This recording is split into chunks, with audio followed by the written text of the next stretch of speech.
pemirsa Binus TV dimanapun Anda berada. Senang sekali kita dapat berjumpa lagi. Selama 60 menit ke depan, saya Bernadetta Pravita akan mendampingi Anda dalam acara riset kita.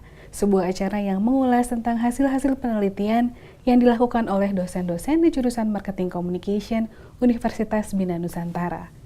Setiap hari, kita mendapatkan banyak informasi tentang kasus-kasus korupsi yang marak terjadi di sekitar kita. Meskipun demikian, banyak juga kasus korupsi yang karena andil dari Komisi Pemberantasan Korupsi atau KPK dapat terungkap. Bagaimana komunikasi kemudian melihat strategi KPK dalam mengkampanyekan anti korupsi? Senang sekali hari ini di studio Binus TV sudah hadir narasumber kita yang merupakan peneliti dari penelitian yang bertema strategi komunikasi pemasaran terpadu kampanye anti korupsi Komisi Pemberantasan Korupsi di Indonesia. Tanpa berlama-lama lagi, mari segera kita sambut Ibu Amia Lutfia dan juga Bapak Wira Respati. Halo, Mbak Amia dan Mas Wira. Terima kasih sudah datang ke studio Binus TV.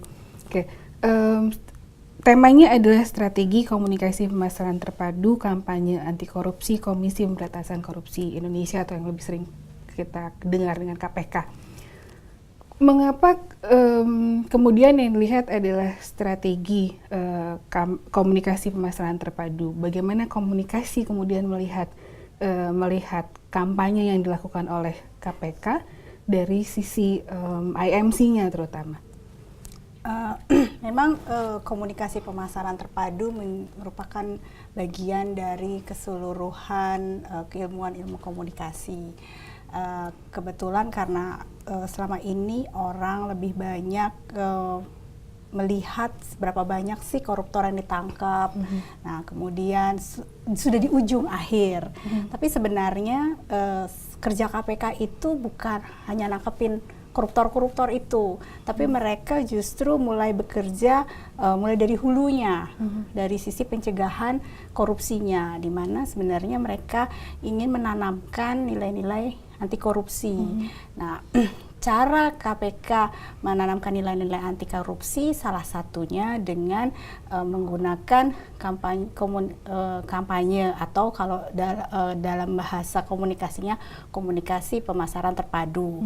Nah, oleh karena itu kami tertarik untuk melihat dari aspek sisi komunikasi pemasaran terpadunya, strateginya bagaimana mereka mengemas nilai-nilai anti korupsi itu, bagaimana mempersiapkannya mulai dari awal sampai akhirnya kemudian itu bisa sampai ke masyarakat atau ke audiens.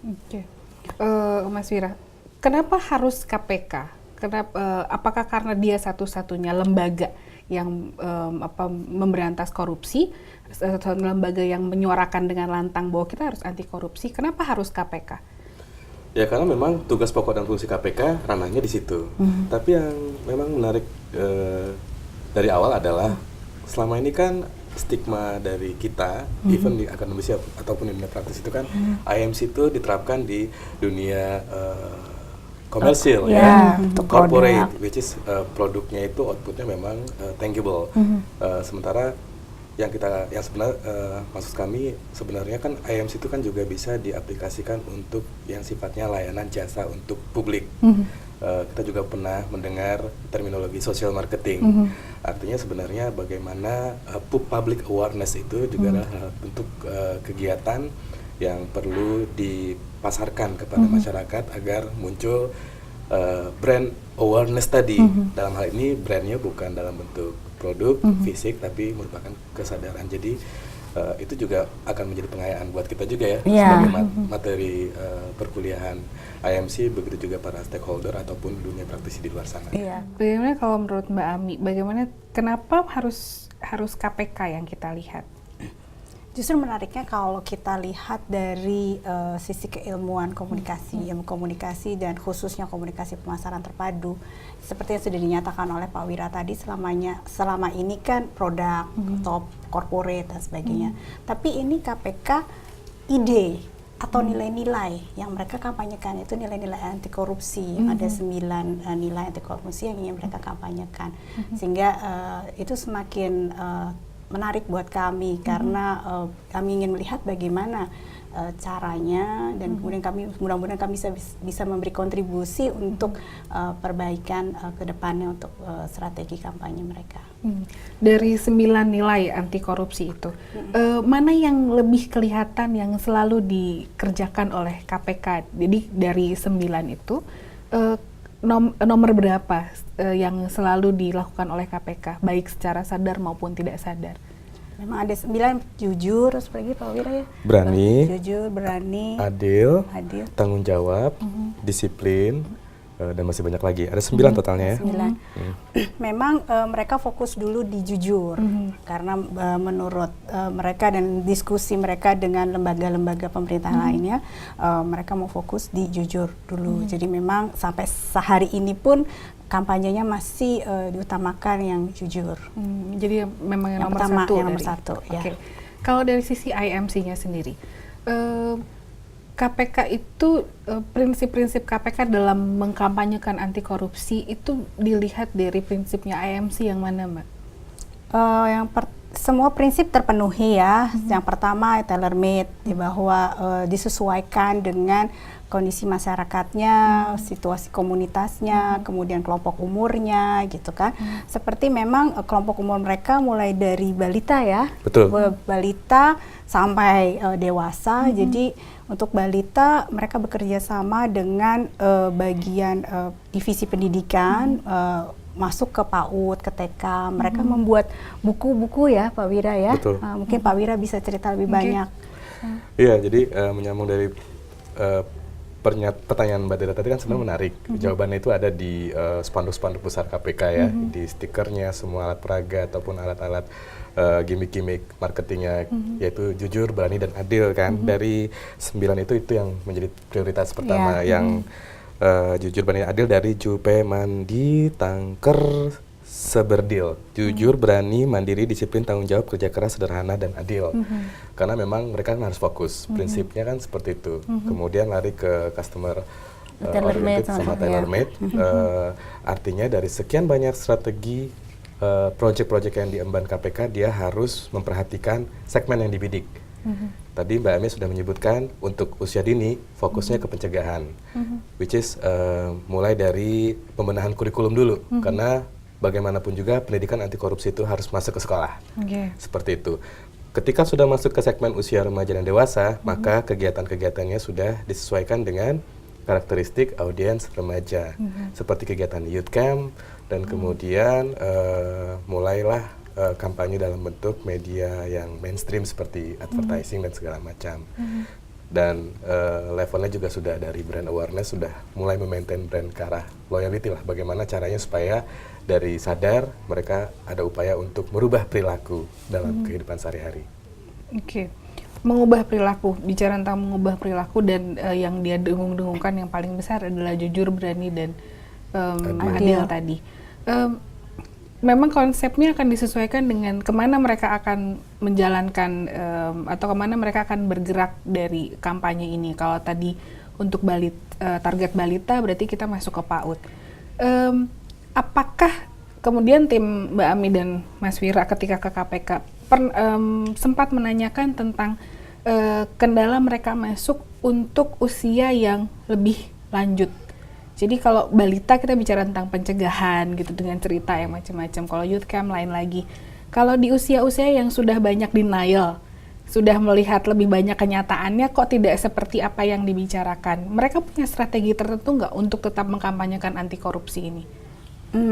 Iya, memang untuk yang dewasa, mereka masih menganggap, apalagi yang lokasinya jauh dari Jakarta atau pusat-pusat kota, mereka masih menganggap bahwa tugas KPK adalah hanya menangkap para koruptor, gitu kan. Lagi pula juga pemberitaannya tentang penangkapan koruptor menjadi utama. Memang mereka menggunakan cara-cara yang khusus juga, menggunakan kearifan lokal juga, seperti misalnya di Jogja menggunakan teater belusukan. Ditahan dulu Mbak Ami. Pemirsa jangan kemana-mana karena kami akan segera kembali.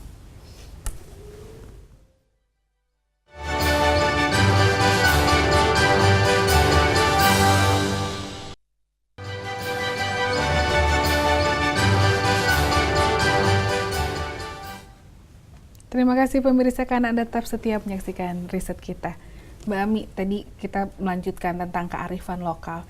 Bagaimana mereka membedakan KPK kemudian membedakan masing-masing daerah dari pengamatan Mbak Ami dan juga tim peneliti.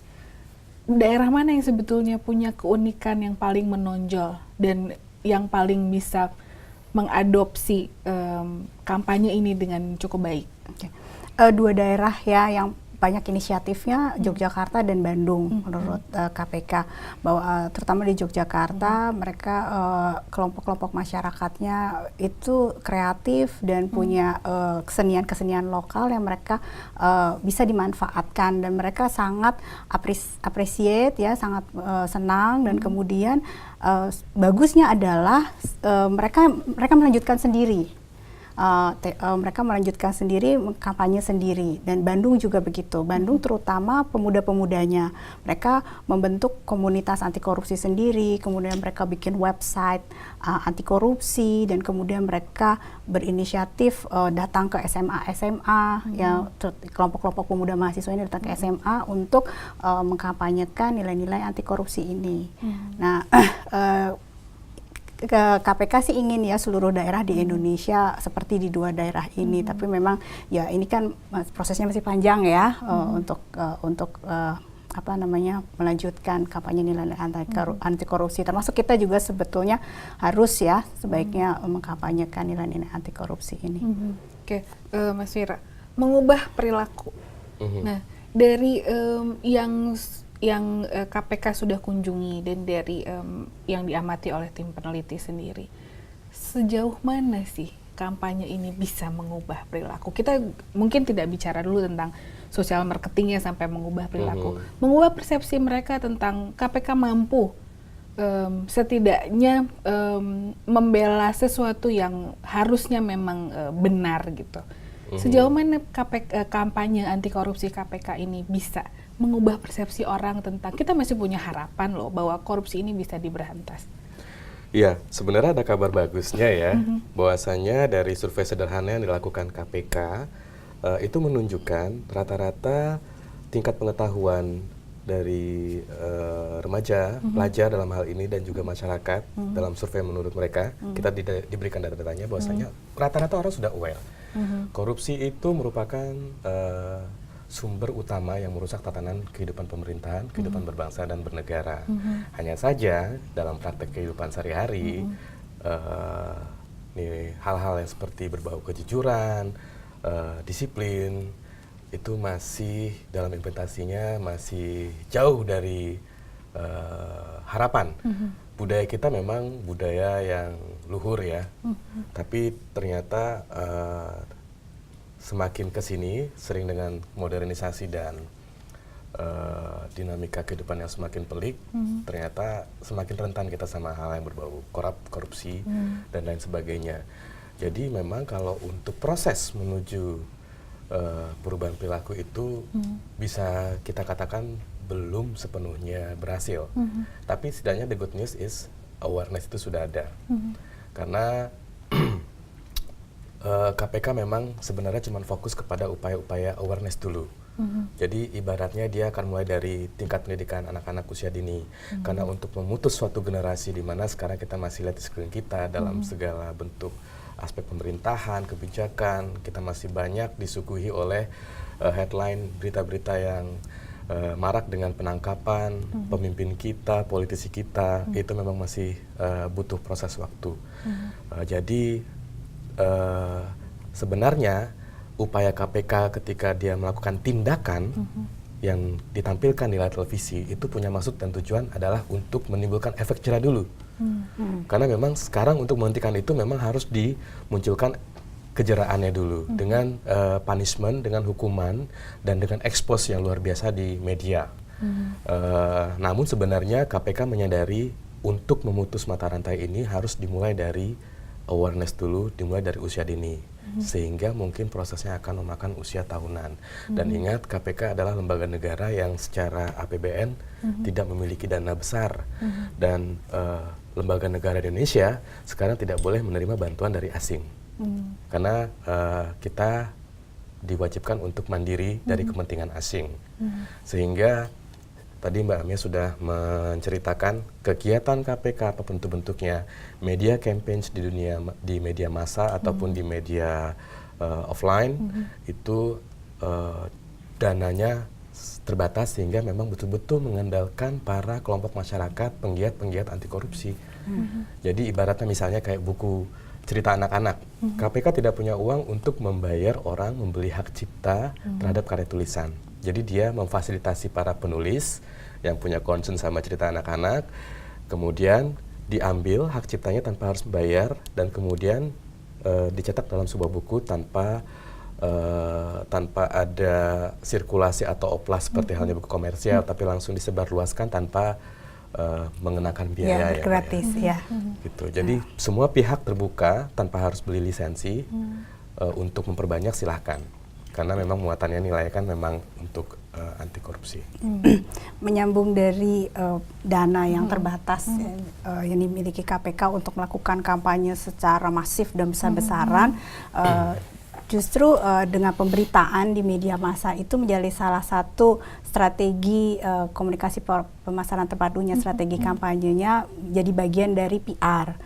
Jadi pemberitaan-pemberitaan itulah tanpa mereka perlu mengeluarkan biaya yang banyak, sehingga mudah-mudahan yaitu memberikan efek jerah dan awareness dan sikap masyarakat terhadap korupsi juga semakin baik. Oke, sesuatu yang menarik bahwa karena tidak ada dananya dan kemudian yang menggerakkan adalah penggiat-penggiat anti korupsi itu sendiri. Kemudian bagaimana caranya KPK membuat para penggiat korupsi ini menyetiai kegiatan mereka dalam termasuk kampanye anti korupsi kan? Bagaimana KPK menjaga kesetiaan tersebut? Ya memang target audiens mereka yang utama adalah ke kelompok pemuda ya, SMA dan mahasiswa, dan memang sampai saat ini kelompok itulah yang paling giat ya membentuk komunitas-komunitas mereka. Jadi memang KPK melakukan pembinaan terhadap komunitas-komunitas tersebut.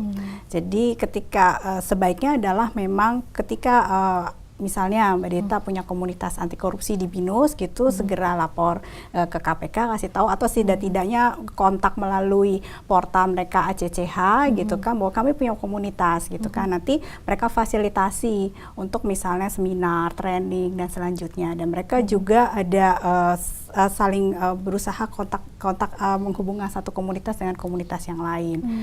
Jadi nanti akan dilihat juga siapa leader yang di antar komunitas itu semakin mereka bina terus ya, mereka bina terus dengan berbagai training dan sebagainya. Mudah-mudahan sih semakin berkembang, meluas gitu komunitas-komunitas yang ada.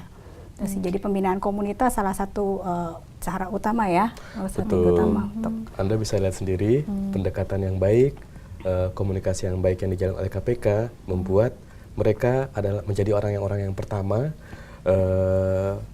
terdepan ketika KPK digoyang oleh kepentingan politik.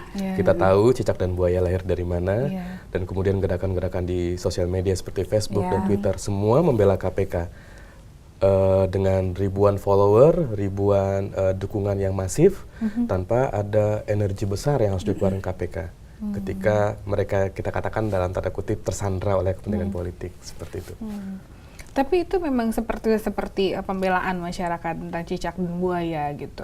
Itu sama sekali bersih dari pengaruhnya KPK, atau betul-betul lahir dari kesadaran masyarakat sendiri bahwa kita punya lembaga yang perlu kita bela keberadaannya. Terus terang kami tidak menelaah sampai sejauh itu, tapi berdasarkan hasil wawancara kami bahwa dengan melalui pembinaan komunitas itu sudah ada seperti ikatan tersendiri bagi mereka, dan komitmen komunitas inilah yang komitmen inilah yang menjadi pegangan KPK. Jadi mudah-mudahan memang betul ya, jadi atas kesadaran dari kelompok-kelompok masyarakat itu sendiri yang kemudian menggerakkan sebagian besar masyarakat untuk terus membela KPK. Jadi saya pikir jawaban Mbak Dita yang terakhir lebih ke loyalty terhadap lembaga. Karena lembaga ini ibaratnya seperti menjadi titik terang bagi kita untuk menuju perbaikan. Even nggak cuma komunitas, kadang-kadang kita sendiri juga setuju untuk like atau memberikan dukungan. Oke, pemirsa, tetaplah bersama kami karena kami akan segera kembali.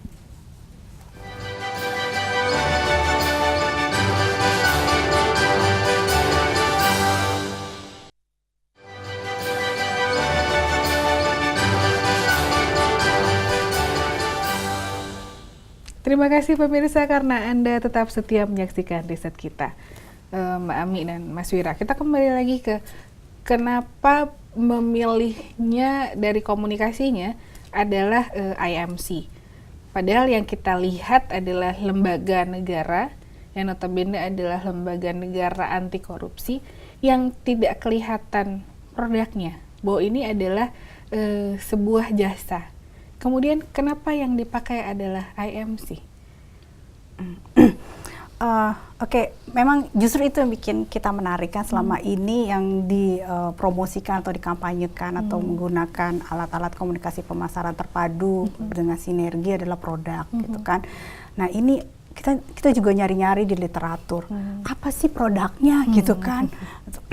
Apakah pesan, apakah apa gitu kan. Terus udah gitu memang belum secara khusus dapat satu artikel jurnal yang menyatakan bahwa nilai-nilai anti korupsi ini yang atau sejenis nilai anti korupsi ini benda X gitu kan atau apa sesuatu.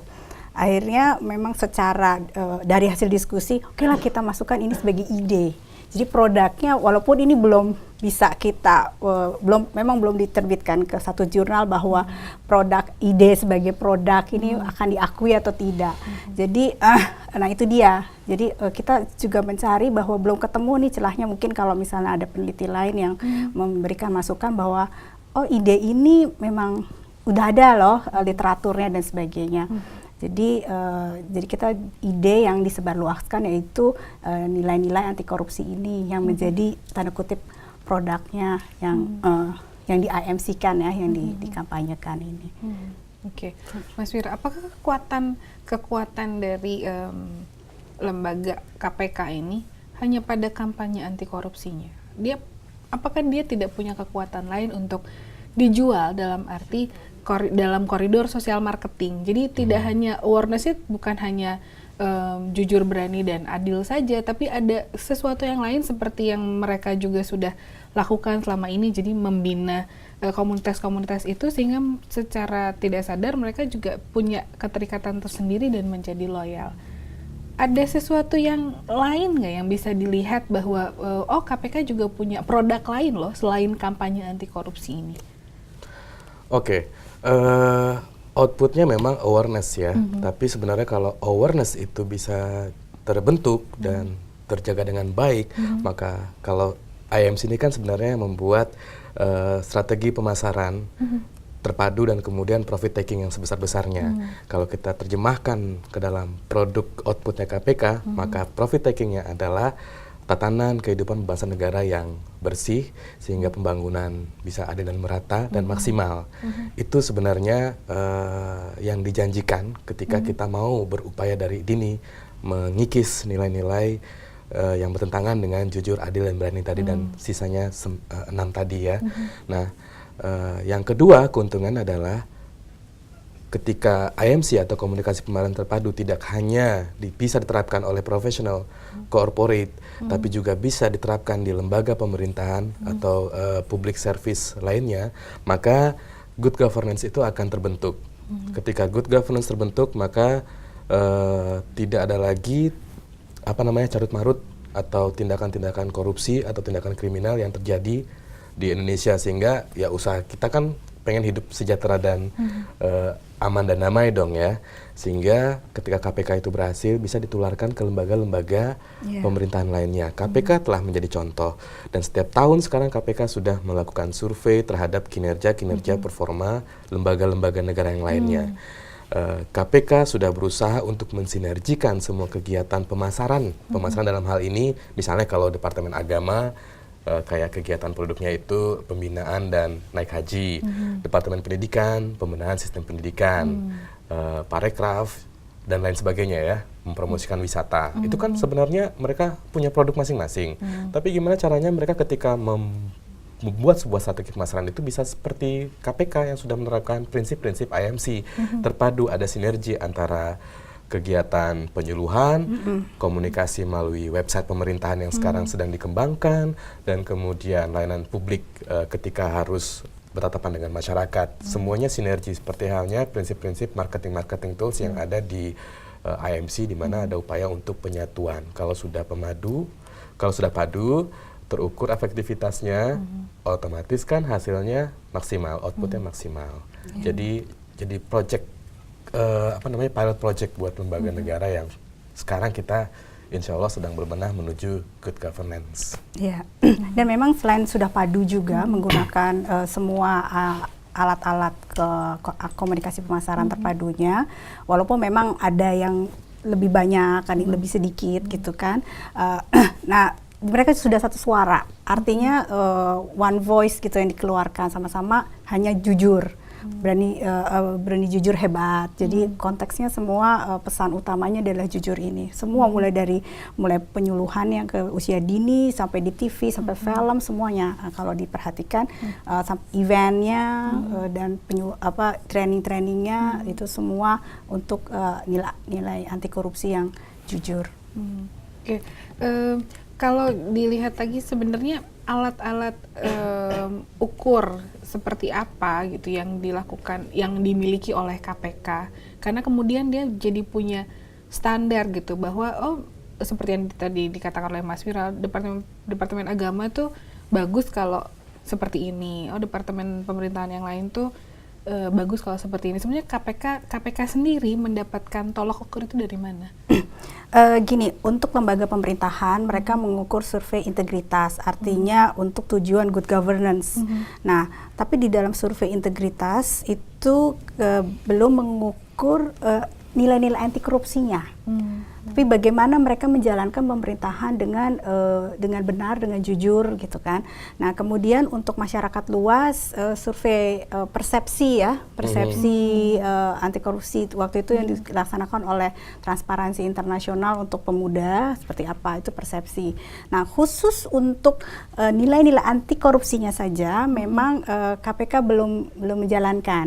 Dan memang kebetulan ya kita melanjutkan penelitian ini hanya khusus untuk menilai mengukur nilai-nilai anti korupsinya ini yang 9 itu tadi. Jadi memang baru survei persepsi sama survei indeks integritas, yang indeks integritas itu setiap tahun memang dilakukan oleh KPK terutama untuk di lembaga-lembaga penyelenggara negara. Oke. Kelemahannya KPK sendiri dalam kampanye anti korupsi ini, kalau menurut tim peneliti terletak di bagian apa? Pendanaan ya untuk kampanye. Betul, pastinya yang paling mendasar itu pendanaan. Karena dia sejak terakhir berkampanye menerima dana dari asing itu tahun 2006 ya. Yang mulai film itu kan? Yang film. Dia sudah tidak boleh menerima dana dari asing. Kemudian APBN itu mengalokasikan dana buat KPK itu hanya cukup untuk operasional dan sewa gedung. Jadi KPK itu nggak punya gedung ternyata, masih menyewa. Dan untuk menggaji karyawan. Jadi tentunya kalau kita melihat dari sisi IMC, dia kan harus melakukan mapping dari kegiatan pemasaran-pemasaran yang banyak itu, kira-kira mana yang harus dia maksimalkan, mana yang dia harus kurangi. Kalau dia beriklan di televisi, dalam 1 bulan saja, dana alokasinya udah menguap seperti, uang itu hanya menguap saja. Padahal kita tahu beriklan di televisi itu kan intensitas dan frekuensi itu penting. Dan juga mempertimbangkan jam jam di banyak orang menonton atau prime time atau jam reguler seperti itu. Kalau KPK hanya mengandalkan media mainstream, dana cepat menguap, sehingga otomatis dia harus bermain di aktivitas yang below the line. Seperti itu. Nah, dari situ kita melihat KPK sebenarnya sudah ada upaya untuk menerapkan prinsip-prinsip IMC. Hanya saja mereka belum menyadarinya. Baru ketika kita menjelaskan konsep penelitian kami adalah IMC, baru mereka memang kami sebenarnya udah ngeh sama hal seperti itu. Jadi Ya, memang kalau begitu mereka menyambut baik ya. Kalau begitu tolong dong bantu kami untuk mengeksplor sejauh mana kami melakukan tindakan-tindakan pemasaran. Apakah memang sudah sinergi? Ya. Apakah ada catatan-catatan untuk memperbaikinya lebih banyak lagi? Karena sekarang itu kan mereka masih berdasarkan hitung-hitungan budget ya. Tapi dengan adanya AMC mereka akan lebih tajam lagi untuk mengalokasikan bila mana mereka harus beriklan, bila mana mereka harus memproduksi film, bila mana mereka harus memperbanyak kegiatan kampanye-kampanye yang sifatnya offline. Oke. Tadi menarik, dananya kurang ya, dan tapi dia punya keterikatan khusus terhadap komunitas-komunitasnya yang dijalin dengan berbagai macam cara. Kenapa KPK kemudian tidak memelihara kedekatan atau tidak mencoba membangun kedekatan dengan komunitas-komunitas media? Seperti seperti komunitas Titik Orange yang orang-orang yang suka sekali kompas.com gitu. Itu mereka kan juga termasuk komunitas-komunitas tertentu. Kalau kenapa KPK tidak kemudian berpikir bahwa kita coba untuk mendekati mereka gitu, untuk juga bisa bersama-sama menjalankan social marketing ini untuk setidaknya mengubah persepsi orang bahwa bagaimanapun Indonesia ini masih punya harapan loh, bahwa kami adalah lembaga yang bisa diharapkan oleh banyak orang gitu. Ya, itu bisa jadi masukan ya untuk KPK sebenarnya. Memang mereka memang sumber daya manusianya juga kurang ya. Jadi mereka tuh kerjanya kerja bareng ngerjain ini sama-sama karena memang multitasking. Kerja riset simpel gitu. Kira-kira apa ya yang cocok untuk kelompok masyarakat ini? Kira-kira apa ya AMC tools yang mana yang cocok untuk kelompok masyarakat ini gitu kan. Jadi satu karena juga sumber daya manusianya yang kurang dan sumber dananya yang terbatas. Dan juga memang ya itu bisa jadi masukan bahwa bekerja sama dengan baik dengan komunitas media itu bisa jadi salah satu ujung tombak. Saya pikir memang itu ide yang menarik ya. Kenapa nggak secara khusus KPK merangkul pihak media? Tapi kita juga melihat bahwasanya KPK aktivitas KPK, kelembagaan KPK itu sebenarnya sudah jadi magnet bagi media, tanpa dia harus berusaha seperti departemen lain atau kementerian lain yang berusaha untuk menggelar press tours, workshop atau simposium. Karena memang kita lihat sendiri setiap melihat Jalan Rasuna Said, kantor KPK selalu penuh dengan wartawan. Karena memang beritanya itu seksi, selalu menempati headlines dan wartawan selalu menghubungi, istilah seperti itu. Karena mungkin memang dia menyadari bahwasanya potensi magnet pemberitaan media itu sudah ada, tinggal bagaimana caranya dia memberikan layanan kepada pers dengan baik. Sejauh ini kita memang belum mengukur sejauh mana efektivitasnya, tapi dalam media relationnya, hubungan dengan media, KPK memiliki juru bicara, satu pintu dan tertib sehingga media selalu diakomodir kebutuhannya. Tinggal nanti kita bagaimana mengukurnya ya, mungkin di penelitian-penelitian selanjutnya. Memang jadi kalau misalnya dia mengatakan KPK tebang pilih gitu. Tahan dulu Mbak Ami. Pemirsa, kita akan segera kembali setelah beberapa pesan berikut ini.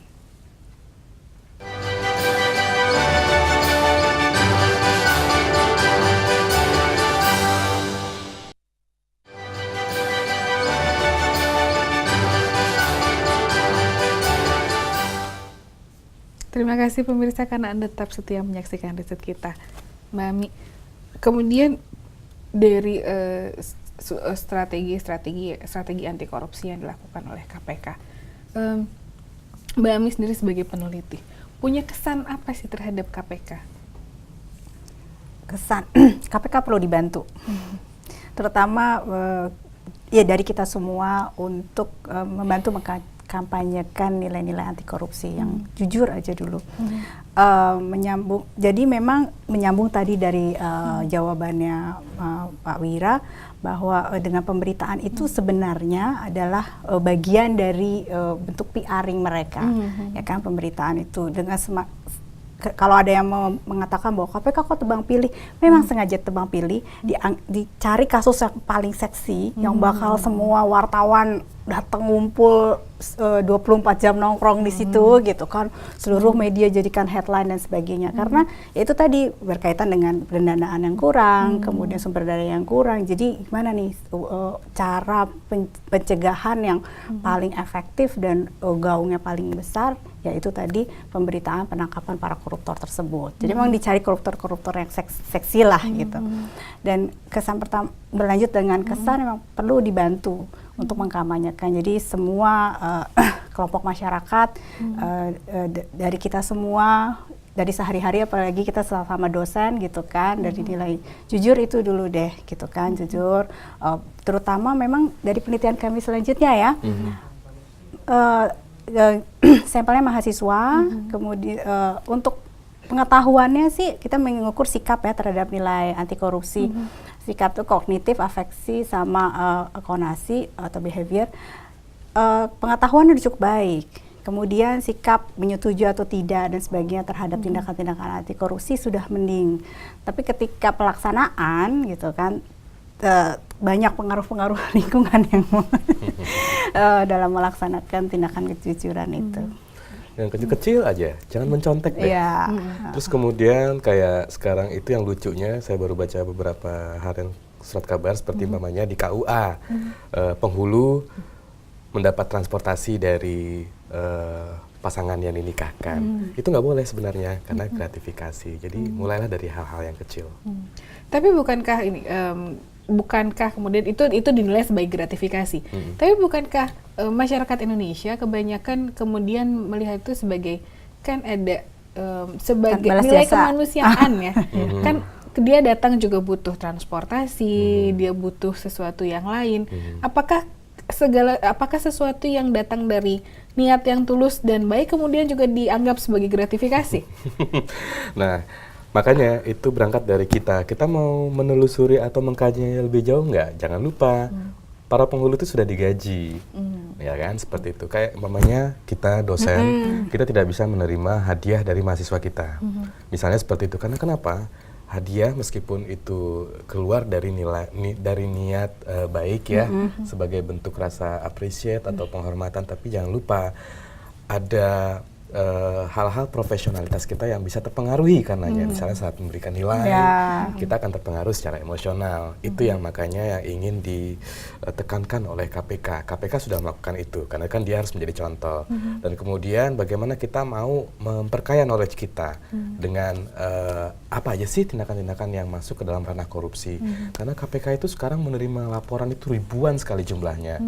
Atas tahun 6 sampai 8 ribu. 6 sampai 8 ribu dengan staf yang tidak seberapa yang per hari? Per hari.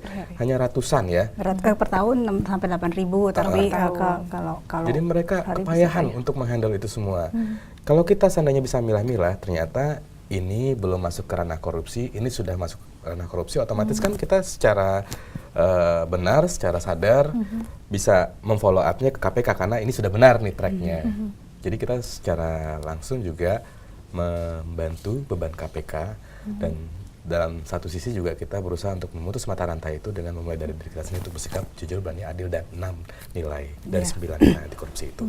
Sebenarnya harus mulai dari kita ya. Kalau kita konsumen gitu atau kalau kita pengguna layanan, kalau memang orang yang melayani kita sudah bagian dari pekerjaannya, walaupun rasanya, aduh terima kasih banget gitu ya, seneng banget, aduh kayaknya ingin memberi sesuatu, ya kitanya juga menahan diri bahwa memang jangan menggoda dia deh gitu kan. Begitu juga buat kita yang melayani atau pekerja profesional, bahwa kita juga menjaga sikap kalau ada orang yang memberi, oh tidak, ini adalah bagian pekerjaan saya gitu. Jadi dua belah pihak memang harus mulailah untuk memutus ya kebiasaan gitu ya. Oke, berarti sebagai masyarakat awam gitu, kami bisa lihat dari mana perbedaan, oh ini masuk tindakan korupsi, ini bukan merupakan tindakan korupsi. Apakah kemudian KPK mensosialisasikan itu dalam kampanye anti korupsinya juga, atau masyarakat bisa secara secara bebas gitu melihat dari website mereka bahwa ini adalah tindakan korupsi, ini bukan tindakan korupsi, dan kalau saya mau memberi sesuatu apakah itu termasuk gratifikasi atau tidak, itu kami bisa lihat di mana? Ya.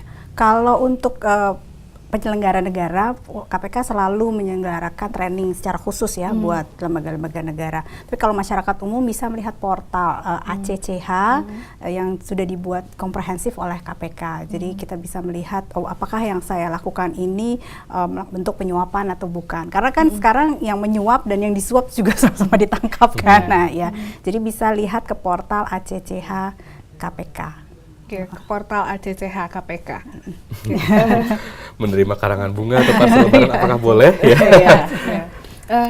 Tapi kalau kasus kemudian kasus mungkin agak jauh gitu. Dan kalau kemudian ada kasus begini, kalau polisi misalnya, polisi tidak boleh menerima uang suap supaya tidak ditilang. Nah, ada beberapa kenyataan di lapangan yang bicara bahwa polisinya sendiri gitu atau oknum-oknum tertentu memang sengaja membuat kita menyuap, sengaja membuat kita menyuap. Hal seperti itu, bagaimana kemudian KPK bisa mensosialisasikan juga pada masyarakat apa yang perlu dilakukan untuk membentengi diri sendiri? Gitu. Saya kira memang ya membangkitkan kesadaran dari diri sendiri bahwasanya tindakan menyuap yang memberikan suap itu juga salah, artinya harus dua-duanya ditindak. Dan sekarang memang kan polisi sendiri kalau ketahuan menyuap ya akan ditindak, termasuk orang yang menyuap.